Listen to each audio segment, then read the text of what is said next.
binomial theorem, hopefully bringing it all together today, hopefully. It says you may have noticed that the numbers in Pascal's triangle correspond to the numbers generated in our last chapter when counting unordered selections of R elements from n-member set. In other words, combinations. Specifically, if I want to expand x plus y to the power of n, which we did last lesson, instead of having to look at Pascal's triangle over here, we can use combinations. Now, I'm going to actually show you this first before I explain that formula there. So let's do it like we were doing last lesson with Pascal's triangle over here, where it says consider x plus y to the power of 4. So it's actually the fifth row, the one that has the 4 in the second position. The first coefficient is a 1. So we start with a 1. And remember, the term in the first position, which is the x, starts with the highest power, which is the 4, and it's going to decrease in each term. And the y in the second position is going to start at 0, and it's going to increase for every term.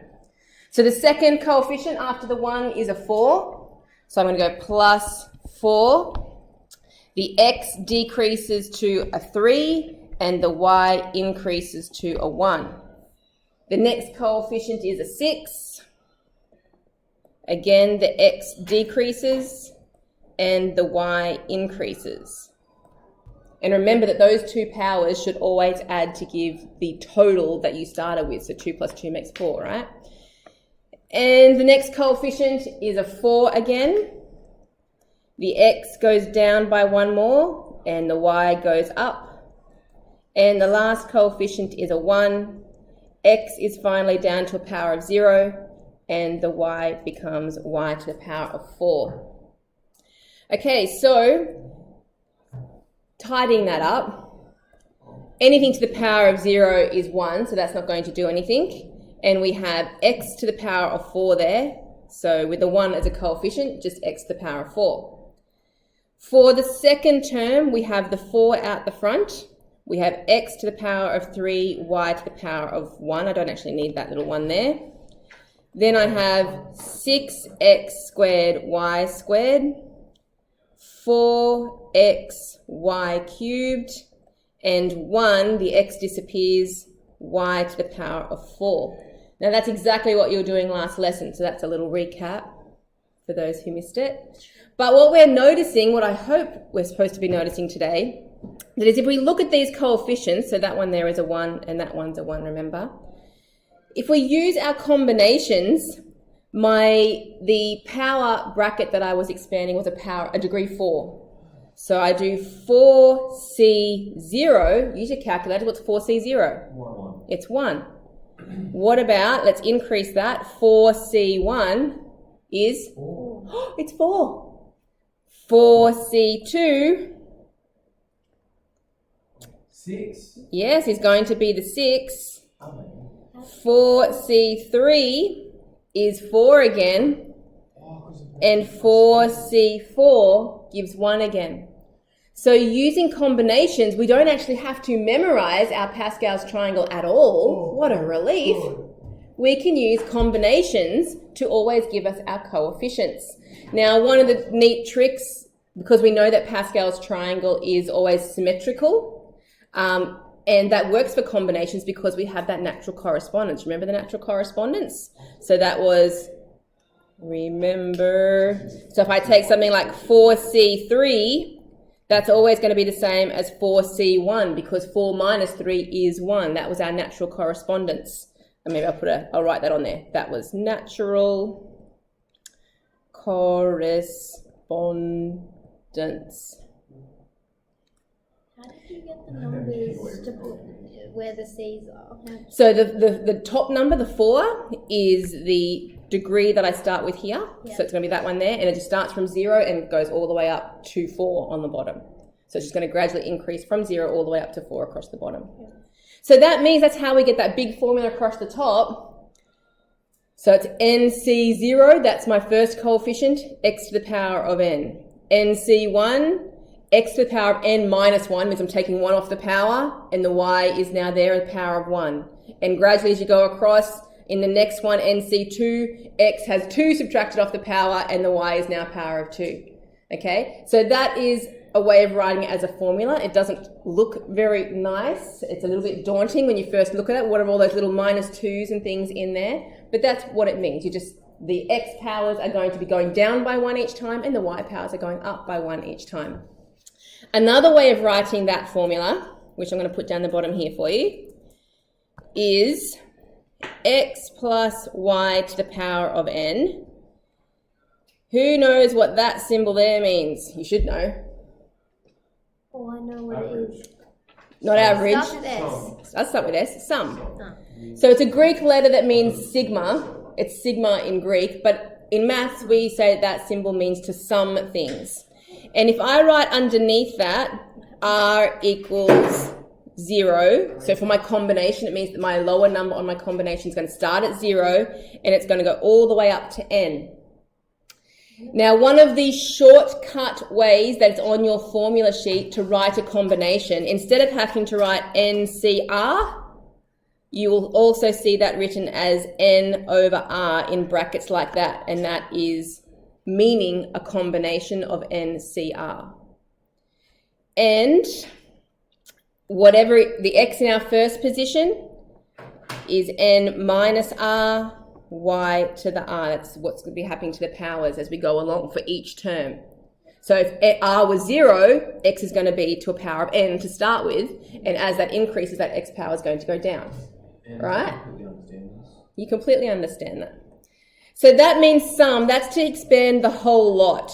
But to be honest, if you're expanding the whole lot, you just kind of do it as the process that that I'm going to be doing with you in a minute. The more useful part that as a formula is if I want to know an individual term. Instead of having to expand out a whole big thing, if you're only after one term, try this formula. So to get a term, NCK, so if you were looking for like the x squared term, for example, maybe you'd make the k a 2, n minus k and y to the k. Actually, it depends what position the x is in. So in that one, that's just if you're after a specific term. So let's say the y, because the y is the second position, if I wanted that to be a y squared. So I know that the k has to be a 2, which means it's going to be whatever the degree of my bracket is.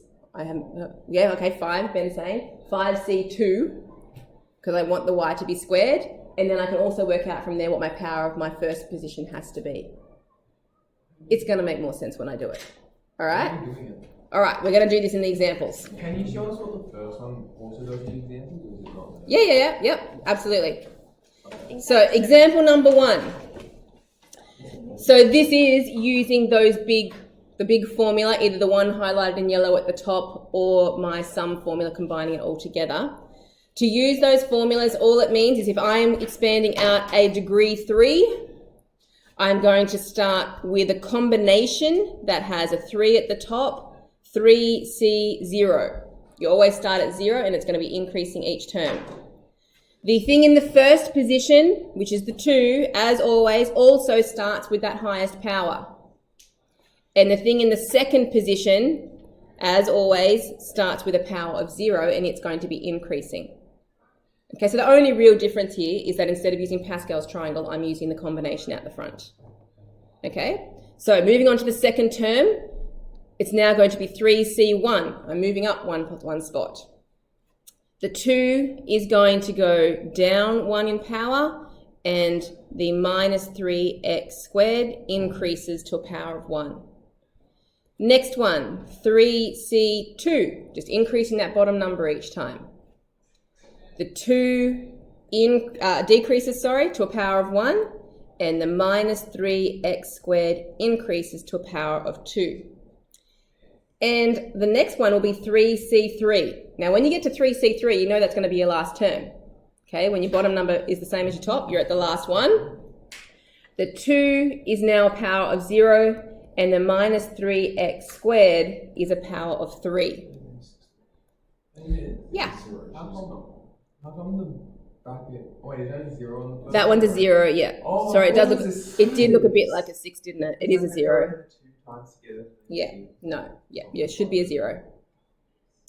All right. So then you can use your calculators if you don't remember what those combinations are. So you just type in your calculator 3C0, which is going to be 1, times by, don't forget all these other numbers in here. So you need to do 3C0 times 2 cubed. Now the 3 in here we'd normally have to worry about as well, but because it's to a power of 0, it's not going to do anything this time because that whole bracket's going to disappear. So what does that give you?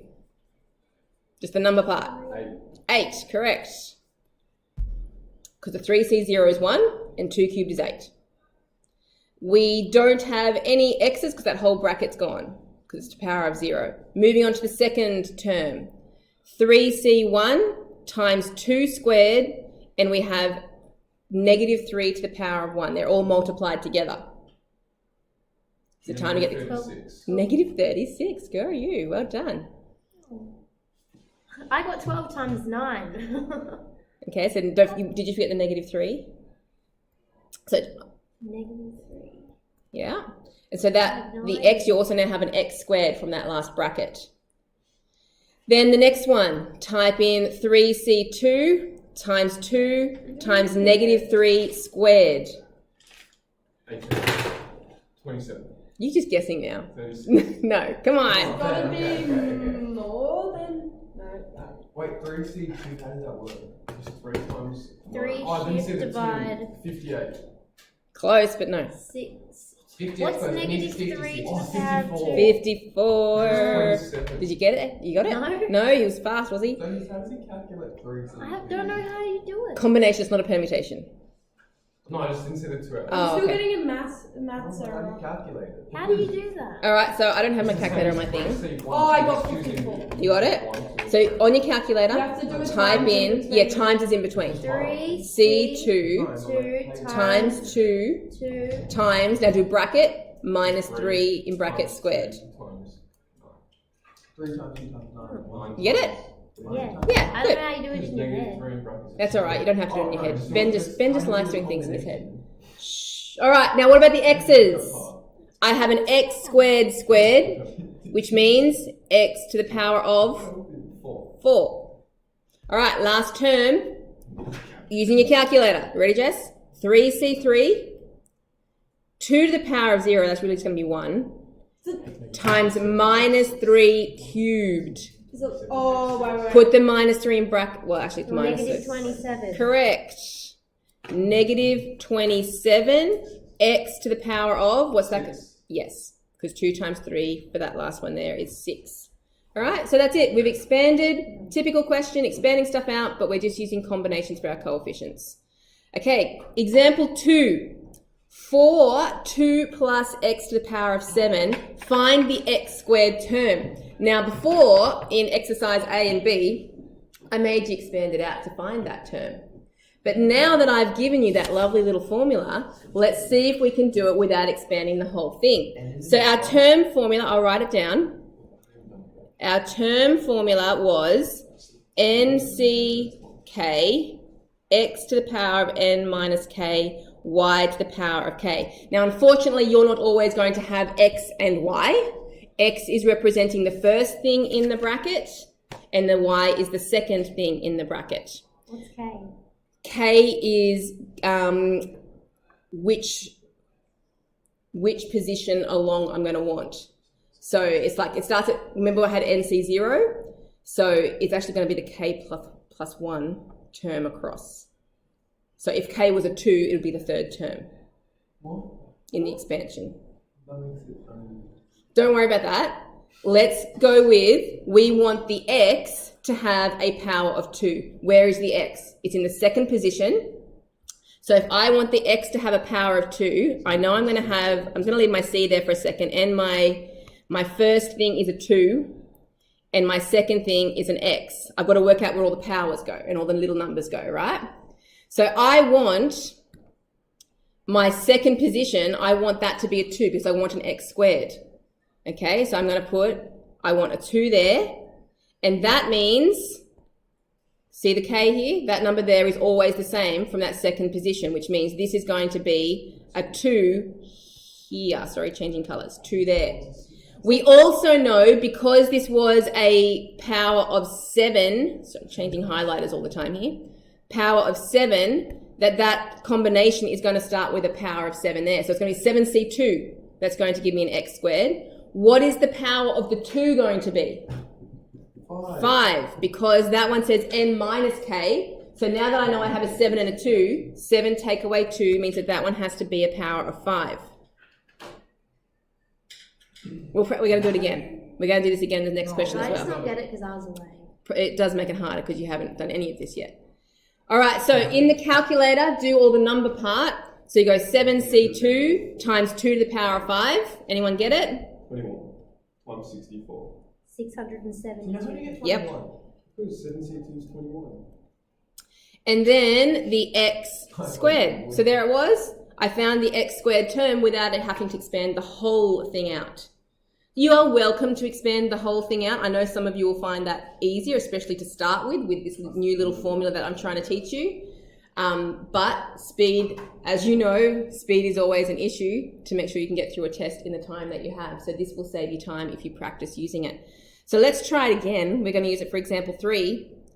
Find the ratio of the coefficients of the x to the 14 term and the x to the power of 5 term in the expansion of 1 plus x to the power of 20. So this is a case where to expand out to the power of 20, if you wanted to expand that whole thing out, that's a lot of terms. Okay, so using our little formula is going to save us a whole bunch of time.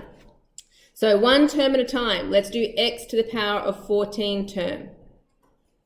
All right, I'm going to scooch this back down so I can see my formula at the top of in that last question there. So I know that the bracket that I'm trying to expand has a power of 20. So it's going to be 20c something. I know the first thing in my bracket is a 1, and it's going to have a power.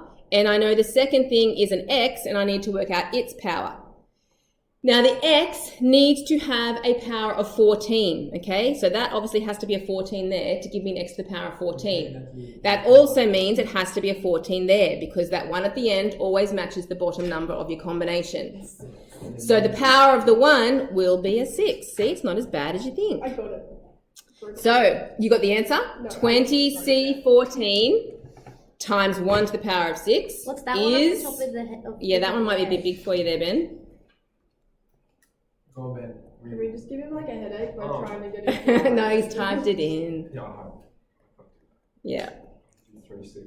All right, so there you go. I've got to do 3c. Have a little try. Since you're finding it easier already, we need to do the x to the power of 5 term as well. Give it a quick go. That's not finding what it is though, that's what it's times to. So do you have to like move it to the other side or something? We're gonna equate them in a minute. I'm just gonna find the terms first, and then I'm gonna worry about the ratio part. But so in example 2 it says find the x term, but you said what x squared was times No, 2. I not forgot what to it is. do it into my calculator. Slow down, It's the Ben. same, isn't it? What? Yeah, still got 672 x squared, and this one was What'd you get? No, but you have to 38,760. put x squared by itself, don't you? Yeah. To find what X it to the is. power of 5. Sorry, can't hear you over them. You have to put the x squared by itself so you can find what it is. Yeah? Oh, no, I don't have to find the x squared. I'm just trying to find the x squared term, or I'm trying to find the x to the 14 term this time. Term. I don't know what that is. So I want the term that has the x squared in it, and I want the term that has the x to the 14 in it. So I'm just hunting for that one particular term. All right, have you all had a chance to try that one? Yeah. All right, let's go. Let me write mine in. I beat Ben. You beat Ben. Yes. All right, 20c No. something. It is going to be a 5, correct? 1 to the power of 5 and x to the power of... Sorry, start again. 15 and 5. All right, what did you get? 15504. X to the power of 15504 x to the power of 5. Correct. He messed up. Now, that's not the whole deal with this question. The question says find the ratio of the coefficients of those two terms. So all I need to do, 7. the first, I don't need to worry about the x's, I'm worried about the coefficients. So the first coefficient was 38760, and the second coefficient was 15504, and everybody knows how to simplify a ratio, 5/2. right? Yeah, 5/2. So you can just type that in as a fraction in your calculator, and that simplifies it down for you. That's right. Question 4. Evaluate using binomial theorem. So this is a flashback to our last topic. Using binomial theorem, or in other words, let's use the combination formula. Do you remember the combination formula? Nope, not that. Go away. N factorial over N minus R times R. Yes. So the formula is NCR n factorial over r factorial n minus r factorial. That is on your formula sheet. So I'm trying to find 7C3. So that means the n is the 7, so 7 factorial over. R is the 3 on the bottom, and then it will be 7 minus 3 factorial in the bracket. So that means I have 7 factorial over 3 factorial. 7 minus 3 is 4 factorial. Now you could type that in your calculator, but how boring would that be? Let's unroll it. What? Okay, you can type it in your calculator. No, Don't you want to unroll it? I want to unroll it. You Where want to did you- unroll it? What? You can just type that in your calculator. Okay, we're only after the answer here. Wait, 4 But I thought factorial. unrolling might be good practice. Miss, I'll solve it for you. You'll solve it for me? Yeah. Where did 4 come from? The 7 minus 3 is 4. I just subtracted those numbers. So unrolling the 7 factorial, I would get 7 times 6 times 5 times 4 factorial over 3 factorial times 4 factorial. That means I can cancel my 4 factorials out. The 3 factorial is really just 3 times 2 times 1. I don't really need to write the 1 because that's not going to cancel anything off. I could divide, well actually 3 times 2 is 6, isn't it? So let's just go 3 times 2 cancels that 6. So it's just 7 times 5, which is 35. And you all would have got that on your calculator as well, right? From this line up here. Remember that you'd need a times in between the 3 factorial and the 4 factorial if you're going to type that in your calculator. Now the reason we're practicing that is because example 5 asks us to evaluate NC0, NC1 and NC2. There are a couple of little formulas that come out of there that you need to be familiar with. So NC0, How do you do that if you don't know what n is? we're going to have n still in our formula. So using our combination formula, the n factorial is on the top, so n factorial over r factorial, which is 0, and then n minus r would be n minus 0. Can I just write n for that again? You're okay with that? N minus 0 is still just n. What is 0 factorial? 1. Oh, you didn't. Okay. N factorial over n factorial is N. No, n factorial. same on top and bottom. It's just going to be 1. So what that has just shown, it doesn't matter what n is. The first term of any expansion, the coefficient, is always a 1. And we knew that because we know Pascal's triangle. But look, we also showed it with our combination. What is it? That's going to be in the test. All right. Just by the way. Without solving it, NC1, what's it going to be? I don't What know. is equation? NC1. All right, we're going to solve it. All right, let's expand it out. It's 2, miss. N minus No, it's not 1. 2. It's just I don't 1. know. No. All right, when you see it, you'll go, oh, of course. It's N. It's n. All right. Yes, N. N factorial on the It's top, 2. and r is 1 factorial, and n minus 1 factorial. That's in the formula. So this time, I'm going to have to unroll that top one because it's the bigger factorial. N over 1 So equals 1. n times n minus 1 factorial over 1 factorial is just 1, so I can leave that bit off. N minus 1 factorial. Now the factorials cancel off and I just get n, which I was hoping you'd guess from the beginning. Because if the first term is always a 1, the second term is always whatever power it is you're trying to expand. If it's a degree 4 polynomial, the second coefficient is always a 4. Or a degree 5 polynomial, the second one's always a 5. So it doesn't matter what n is, the second term is always going to be whatever that power was. Cool, right? These are like little patterns. Come on, it's exciting. All right, the next one's not so obvious. NC2. Let's put it in the formula. N factorial on the top. 2 factorial is our r. And then n minus r would be n minus 2 factorial. Now we have to unroll the bigger one, which is the top again. So n times n minus 1. Keep unrolling. We need to go to n minus 2 factorial. N minus 2 factorial is 2. And we have a n minus 2 factorial on the bottom. That will cancel off. So this one's not quite so nice, but to find the third term, it's always n minus 1 over 2 is a formula that you can use to find the coefficient of the third term of your expansion. So those are written down here in the box. Some particular values of NCR, so your NC0 is always equal to 1. It's also the same as NCN, because we know our natural correspondence. The last one will also be a 1. And NC1, which is also NCN minus 1, will always be an N, because that's the second in and the second last. They're always the same, natural correspondence.